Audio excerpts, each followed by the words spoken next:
जय हिंद दोस्तों, आज हम जानेंगे हीट स्ट्रोक क्या होता। अभी हमारे देश के एक जाने माने अभिनेता शाहरुख खान जी हीट स्ट्रोक का शिकार हो गए। हीट स्ट्रोक को हिंदी में क्या बोलते हैं, चलो मैं बता दूं, लू लगना बोलते हैं हिंदी में हीट स्ट्रोक को। तो लू किसे बोलते हैं, लू कैसे लगती है, इसके क्या प्रभाव होते हैं, उपाय क्या होते हैं, सारी चीज़ें हम डिटेल में डिस्कस करेंगे। अगर तुम चैनल पर नए हो तो चैनल को सब्सक्राइब कर लो। दोस्तों, हीट स्ट्रोक जिसे बोलते हैं हम लू लगना, पहले समझो लू किसे बोलते हैं। गर्मियों के मौसम में उत्तरी भारत में, परिभाषा बता रहा हूँ विकिपीडिया की, गर्मी के मौसम में उत्तर भारत में उत्तर पूर्व तथा पश्चिम से पूरब की ओर चलने वाली शुष्क और प्रचंड हवा को क्या बोलते हैं, हम क्या बोलते हैं, लू बोलते हैं। और ये मई से जून के महीने में ज़्यादा चलती, कभी कभी अप्रैल के महीने में भी देखने को मिलती। तो ये तो हो गई किताबी परिभाषा। अगर तुम्हें प्रैक्टिकली जानना तो उत्तर भारत के किसी भी राज्य में दोपहर को चले जाओ, 11 बजे से 3 बजे तक बाहर घूमो मस्त तरीके से, तुम्हें पता चल जाएगा कि लू क्या होती। लेकिन शर्त यह है कि गर्मियों के मौसम में ही आना, तब जाके तुम्हें पता चलेगा कि लू क्या होती है। ये तो परिभाषा से अलग, प्रैक्टिकली जानना तो दोस्तों, अगर तुम उत्तर प्रदेश या मध्य प्रदेश, गुजरात जैसे राज्यों के निवासी हो, तुम्हें पता भी चल गया होगा कि लू क्या होती।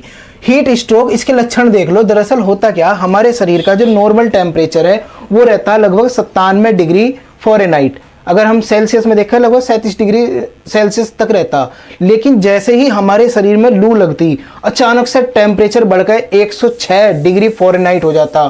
तो ये किसकी पहचान है, लू लगने की। और भी इसके कुछ लक्षण हैं, जैसे क्या है, तापमान नियंत्रित। देखो हमारा शरीर ना एक तरीके से पूरे घड़े की तरीके से काम करता। गांव में तुमने देखा होगा, घड़ा होता मटका, उसमें पानी करके रख लेते हैं, चाहे बाहर कितनी भी गर्मी हो उस मटके का पानी हमेशा ठंडा ही रहता।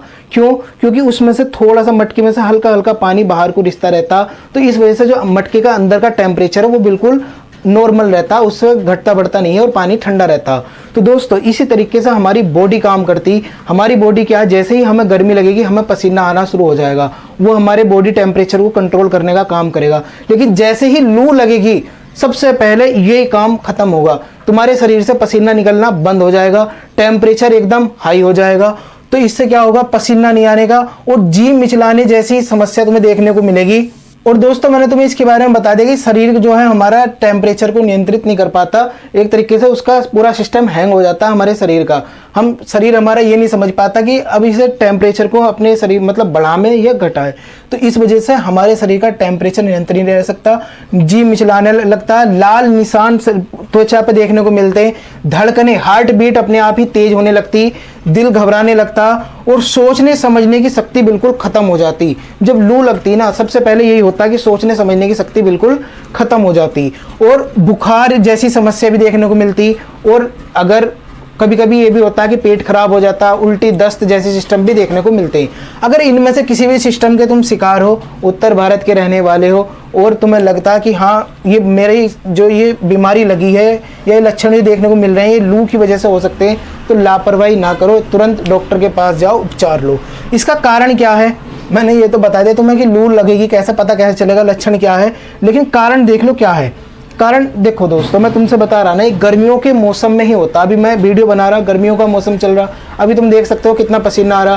तो पसीना आ रहा, शरीर में पानी की धीरे धीरे कमी होती जा रही। तो इसका सबसे बड़ा कारण क्या है, शरीर में पानी की कमी होना, पानी की कमी होना और सोडियम। कभी कभी ना हमारे शरीर में NaCl की भी कमी हो जाती है जब लू लगती है, तो सोडियम क्लोराइड की, जब तो ORS का घोल पिलाया जाता। तो दोस्तों, पानी की कमी होना, गर्म हवाओं, दूसरा इसका कारण क्या है कि ज़्यादातर गर्म हवा और धूप में घूमना। तुमने देखा होगा दोपहर में कितनी गर्म हवा चलती और कितनी तेज़ गर्मी होती, तो उस समय ज़्यादा समय अगर धूप में बिताओगे तो तब भी लू लग सकती। ज़्यादा एक्सरसाइज करना, इन दिनों में ज़्यादा एक्सरसाइज करने की ज़रूरत नहीं है, 2 शिफ्ट में कर लो। अगर तुम 1 घंटे एक्सरसाइज करते हो तो 2 शिफ्ट में कर लो, सुबह को और शाम को, या थोड़ी कर लो, कोई दिक्कत नहीं, शरीर फिट रहेगा। जाड़ों में कर लेंगे एक्सरसाइज, या जब मौसम सही होगा जब कर लेंगे। अगर ये लू लग गई ना तो पूरे 1-2 महीने तो चौपटी कर देगी, फिर क्या एक्सरसाइज करोगे। ज़्यादा व्यायाम करना, मौसमी फल ना खाना, जैसा आजकल सीजन क्या चल रहा कि तरबूज, खरबूजा, खीरे, ककड़ी, इनका सीजन चल रहा। अगर तुम ये मौसमी फल नहीं खाओगे तो तुम्हारे शरीर में पानी की कमी हो जाएगी, और पानी की कमी होगी तो लू जैसी समस्या देखने को मिलेगी। कपड़ों का सही चुनाव ना होना, कपड़े का सही चुनाव ना होना भी इसका एक कारण है। जैसे क्या है, गर्मियों का मौसम है, तुमने पढ़ा है कि सफ़ेद कपड़े क्या होते हैं, कक्षा 6 में पढ़ा होगा कि सफेद कपड़े जो होते हैं वो क्या करते हैं, सूरज की रोशनी को हमारे शरीर से मतलब हमारे शरीर तक नहीं आने देते, उसे बाहर से बाहर ही परावर्तित कर देते हैं।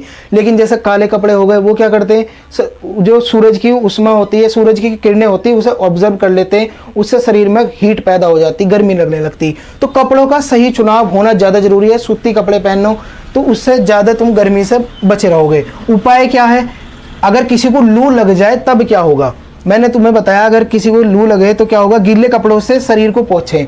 सबसे पहले अगर किसी को लू लग गई तो गीला कपड़ा लो, हल्के हल्के से उसके पूरे शरीर को अच्छे से साफ करो ताकि टेम्परेचर मेंटेन करने में हेल्प मिले। नींबू पानी पिलाओ या इलेक्ट्रोल जो ORS का घोल होता है वो पिलाओ या मौसमी का जूस पिलाओ, ऐसी चीज़ें उसे खिलाओ ताकि उसके शरीर में पानी की कमी ना रहे। और दोस्तों तुम्हें एक चीज़ अभी मैं बता दूं, अभी तुम मान लो नॉर्मल हो तो कम से कम पूरे दिन में 10 से 12 गिलास पानी तो जरूर पियो। ऐसी कंडीशन में अगर तुम घर से बाहर ना भी निकलते हो पूरे दिन तो भी, और अगर घर से बाहर निकलते हो तो छाता लेकर निकलो, सन ग्लासेस का यूज़ करो, कैप पहन लिया करो, और कोशिश करो कि 12 बजे से लेकर 3 बजे के बीच में बिल्कुल भी घर से बाहर ना निकलो, क्योंकि यही टाइम है जब लू लगती है सबसे ज़्यादा। सिर पर अगर किसी को लू लग गई तो सिर पर गीली तौलिया रखो। मैंने बताया ना, सोचने समझने की शक्ति खत्म हो जाती। जब दिमाग पर ठंडक पड़ेगी, गिल्ली तौलिया रखोगे तो बॉडी हमारी अपना आप फिर काम करना शुरू कर देगी, पसीना आना शुरू हो जाएगा, अपना आप ही लू का प्रभाव कम होता चला जाएगा। ताजे पानी में स्नान करवाओ, अगर किसी को लग रहा है लग गई तो ताजे पानी में स्नान।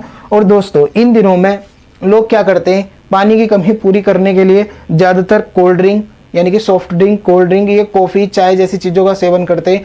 जितनी जल्दी हो सके इसे छोड़ दो, सही बता रहा हूँ, जितनी जल्दी हो सके इनसे दूर हो जाओ, क्योंकि ये शरीर को बहुत ज़्यादा नुकसान पहुँचाते हैं। तो इनसे अगर दूर हो जाओगे तो क्या होगा, तुम्हें लू जैसी चीज़ों से बचाव तुम्हारा हो जाएगा। और दोस्तों अभी मैंने तुम्हें बताया, अगर उल्टी दस्त जैसी समस्या हो, बुखार जैसी समस्या हो तो घर पर डॉक्टर बनने की कोई ज़रूरत नहीं, तुरंत डॉक्टर के पास जाओ, दिखाओ, उसे समस्या बताओ, वो तुम्हारा अच्छे से इलाज कर देंगे। वरना हर साल भारत में लू लगने से बहुत सारे लोगों की मौत हो जाती, तो उसका मौत का शिकार ना बने कोई, तो इसका उपाय यही है कि डॉक्टर के पास जाके इलाज करवा ले। तो दोस्तों ये था लू, जिसे हम हीट स्ट्रोक बोलते हैं। पसंद आया हो लेक्चर तो लाइक करना। मिलते हैं फिर नेक्स्ट लेक्चर में, तब तक के लिए थैंक्स अ लॉट, जय हिंद।